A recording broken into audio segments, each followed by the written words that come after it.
Hai guys, selamat berjumpa kembali di channel novel populer viral yang keren ini. Sebelum mengikuti kelanjutan kisah Dev atau Camping yang semakin seru dan mendebarkan ini, mohon bantuan kalian untuk subscribe, like, komen dan share video-video yang ada di channel ini ya. Perlu diketahui bahwa novel Perintah Kaisar Naga ini adalah termasuk kategori novel ongoing. Jadi waktu update dan jumlah bab setiap hari menyesuaikan dengan update dari autornya.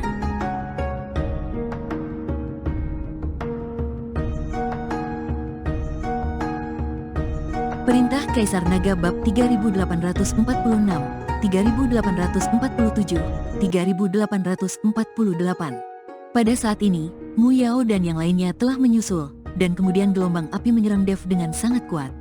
Dev menggunakan langkah pengendalian api untuk menghindar dengan cepat. Kalian semua, harap berhati-hati dan jangan merusak patung itu. Anak itu memiliki patung di tangannya.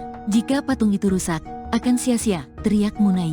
Ketika Mu Yao mendengar ini, dia segera menyuruh semua orang untuk berhenti. Siapapun yang mengejar Dev sangat ingin menghentikan Dev. Sosok Munai juga bergerak cepat. Wuz, tiba-tiba, Dev merasakan sebuah aura datang dari belakangnya. Dev bahkan tidak melihat. Dia berkedip, lalu dia menamparkan telapak tangannya ke belakang. Semburan api membentuk dinding di belakang Dev, untuk sementara menghalangi Mu Yao dan yang lainnya. Tetapi pada saat yang sama ketika Dev menamparkan telapak tangannya, beberapa sosok muncul di depannya pada saat yang bersamaan. Ternyata mereka adalah Mu Yao yang membawa beberapa anggota keluarga Mu.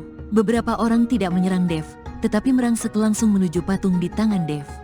Ketika Dev melihat ini, dia langsung terjatuh dan menghantam tanah dengan keras. Tanah tiba-tiba runtuh, membentuk lubang yang dalam, dan sejumlah besar aura terus naik ke langit. Tubuh Dev tersentak oleh aura ini. Energi abadi yang begitu kaya. Dev tidak bisa menahan diri untuk tidak melihat ke bawah dan melihat energi abadi mengalir di lubang yang dalam, menunjukkan warna ungu kecoklatan energi abadi. Energi abadi itu seperti energi spiritual, tidak berwarna dan tidak berbau, tetapi energi abadi di sini memiliki warna. Itu pasti disebabkan karena dia terlalu kuat. Energi abadi ini terkondensasi menjadi cairan, tampak seperti genangan air. Mungkinkah energi abadi di mansion mengalir dari sini? Mata Dev penuh dengan keterkejutan. Ini seharusnya menjadi kumpulan energi abadi dari Sekte Suci Wuji. Untuk sekte sebesar Sekte Suci Wuji, para murid membutuhkan banyak energi abadi untuk berlatih. Dan di wilayah kekacauan ini, tidak ada energi abadi sama sekali dan tidak ada sumber daya kultivasi yang tersedia. Jadi Sekte Suci Wuji seharusnya membangun kumpulan energi abadi ini sebelum datang ke tempat ini, dan disembunyikan di bawah tanah, jadi tidak ditemukan oleh siapapun. Sepertinya kumpulan energi abadi telah rusak selama bertahun-tahun, jadi energi abadi bocor ke dalam mansion. Raja Iblis Awan Merah menyampaikan analisisnya kepada Dev. Ketika Dev mendengar ini, jantungnya berdetak kencang. Kumpulan energi abadi dari Sekte Suci Wuji, betapa menakutkannya itu. Berapa banyak energi abadi yang tersimpan di dalamnya. Terlebih lagi, semua energi abadi telah dicairkan, yang membuktikan bahwa energi abadi telah mencapai tingkat kekayaan tertentu. Jika Dev tidak segera menghancurkan patung itu ke tanah untuk menghindari Mu Yao dan yang lainnya merebutnya, kumpulan energi abadi mungkin tidak akan terlihat. Tubuh Dev jatuh lagi, dan dengan letupan, dia jatuh ke dalam kolam energi abadi. Munai, Mu Yao dan lainnya yang datang melihat ke kolam energi abadi ungu coklat dan sedikit kewalahan untuk sesaat. Apa ini? Mengapa kolam air tiba-tiba muncul? Munai tidak tahu bahwa energi abadi yang mengalir ini dianggap sebagai kolam air. Nona, ini tidak terlihat seperti kolam, ini terlihat seperti semacam energi spiritual. Mu Yao merasakan aura naik ke langit. Tiba-tiba, mata Mu Yao membelalak dan dia berkata, Nona, mungkinkah ini energi abadi? Energi abadi, ya, Sekte Suci Wuji ini seharusnya adalah sekte surgawi. Ada yang abadi di sini, jadi mereka pasti akan menggunakan energi abadi dalam kultivasi mereka. Mungkinkah tempat ini menjadi sumber kultivasi tanah suci Sekte Suci Wuji? Kolam suci tempat energi abadi disimpan. Mu Yao menganalisis. Dia tidak memahami energi abadi. Dia juga belum mengalami alam keabadian, jadi dia hanya menebak-nebak. Kirimkan seseorang untuk memeriksanya. Setelah Munai selesai berbicara, dia melihat ke anggota keluargamu dan berkata, pergi dan periksalah. Nona, saya tidak tahu apa-apa tentang keabadian, kata keluargamu itu. Saat ini, banyak dari keluargamu menggerutu karena ikut dalam setiap petualangan. Kamu tidak perlu mengerti, turun saja dan periksa apakah ada bahayanya. Kemudian anggota keluargamu itu tidak punya pilihan selain dengan hati-hati melompat dan kemudian terjun menuju kolam energi abadi. Tapi begitu dia melakukan kontak dengan kumpulan energi abadi, aura ganas menghantam dantian keluargamu. Bang! Dalam sekejap, keluargamu meledak dan mati. Melihat adegan ini, Munei dan Mu Yao kaget. Apa yang terjadi? Munei bertanya dengan bingung. Ini telah menyentuh titik buta pengetahuannya. Mu Yao juga bingung. Dia hanya menebak bahwa ini adalah energi abadi. Sekarang, begitu dia turun, orang itu meledak dan mati, yang membuat Mu Yao tidak berani berbicara omong kosong lagi. Mengapa bocah Dev itu terjatuh ke dalamnya dan tidak terjadi apa-apa? Beberapa orang berdiri, dan tidak ada yang bisa menerangkannya dengan jelas. Nona, tidak mungkin kita bisa terus seperti ini. Mu Yao mengerutkan kening dan berkata, lalu apa yang harus kita lakukan? Bagaimana jika Dev itu keluar setelah kita pergi? Nona, menurutku kita semua tidak perlu tinggal di sini. Saya akan memimpin orang untuk tinggal di sini, dan Anda bisa pergi ke tempat lain. Jika Anda bertemu dengan biarawati dari Istana Guanghan, bunuh mereka secara langsung. Saya melihat bahwa Dev sangat perhatian dengan para biarawati ini. Ketika saatnya tiba, kita dapat menggunakan para biarawati ini sebagai alat tawar-menawar untuk memaksa Dev muncul dan menyerahkan patung itu. Mu Yao memberikannya kepada Munai, memberikan sebuah ide. Munai berpikir sejenak, lalu mengangguk dan berkata, oke, ide yang bagus, kamu harus terus mengawasinya. Begitu Dev muncul, segera beritahu aku. Oke, Mu Yao mengangguk. Munai pergi, hanya menyisakan Mu Yao dan orang-orangnya yang menunggu di sini. Saat ini, Dev sedang terjatuh ke dalam kolam energi abadi. Akhirnya, Dev langsung tenggelam ke dalam dasar kolam keabadian kumpulan energi. Tubuhnya terbungkus dalam sejumlah besar energi abadi, dan setiap pori Dev dengan rakus menyerap energi abadi itu. Dev tidak tahu level apa yang akan dia capai setelah menyerap energi abadi dalam jumlah besar sejauh ini. Tapi yang bisa dia yakini adalah setelah menyerap cairan energi abadi ini, bahkan jika Munai mencapai puncak alam kesengsaraan, dia tidak akan lagi menjadi lawannya. Di hadapannya mereka hanya seperti lalat, mereka menjengkelkan sampai mati. Tapi ketika Dev menahan napas dan menyerap energi abadi dengan gila-gilaan, patung yang di tangannya mulai bersinar. Cairan energi abadi benar-benar berputar dan tersedot ke dalam patung itu. Seperti ikan paus yang menelan air, sejumlah besar cairan energi abadi diserap oleh patung, dan seluruh cairan energi abadi berkurang dengan kecepatan yang terlihat dengan mata telanjang. Aku yang menemukan kolam ini, serahkan padaku, serahkan padaku. Dev Ki tercengang saat melihat pemandangan ini, tapi patung itu tidak berhenti, dan terus menyerapnya.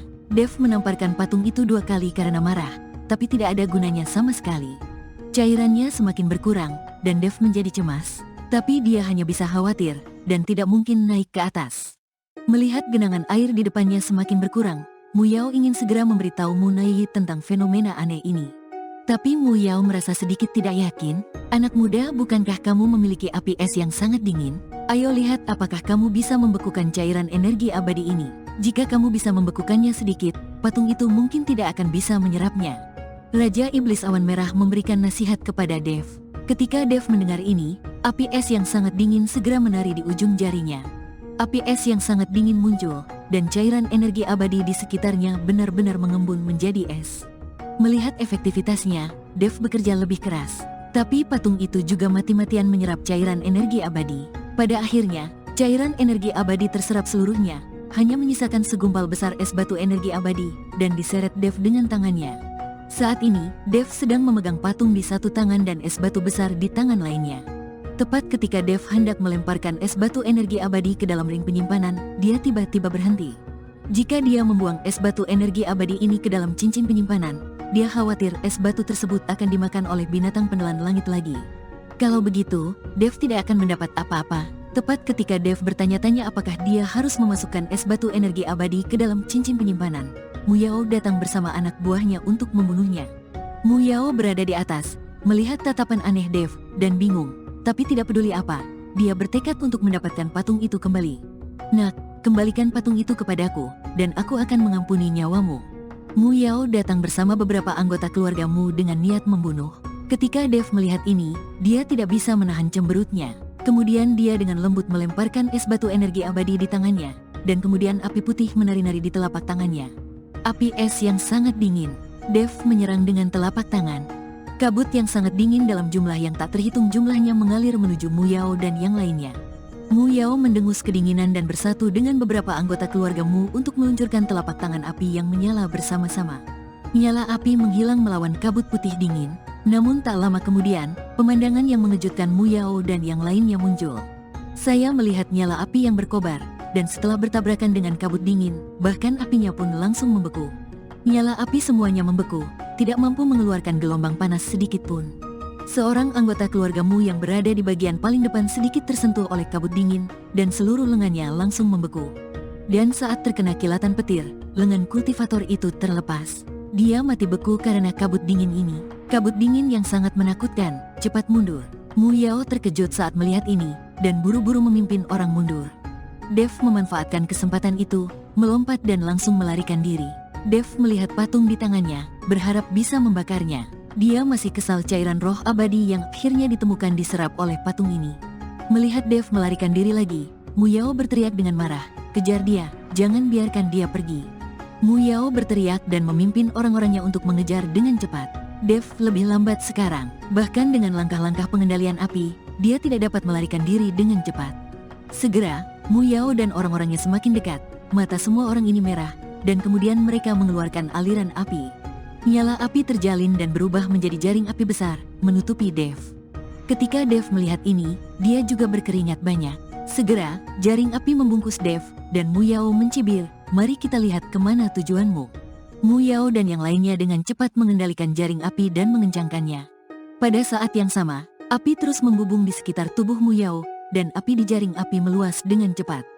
Dev tidak berdaya, dan bintang-bintang asli di tubuhnya berkedip-kedip, udara yang sangat dingin menyebar dari seluruh tubuh Dev. Ketika jaring api disentuh, jaring itu langsung membeku. Kemudian jaring api itu rusak, dan Dev melarikan diri lagi. Ketika Mu Yao melihat ini, dia langsung mengutuk. Dia akhirnya berhasil mengendalikan Dev, tetapi Dev melarikan diri lagi. Dia benar-benar tidak mengerti apa yang terjadi pada Dev. Metode macam apa itu? Bahkan apinya bisa dibekukan dalam es. Ini sungguh keterlaluan. Bersambung.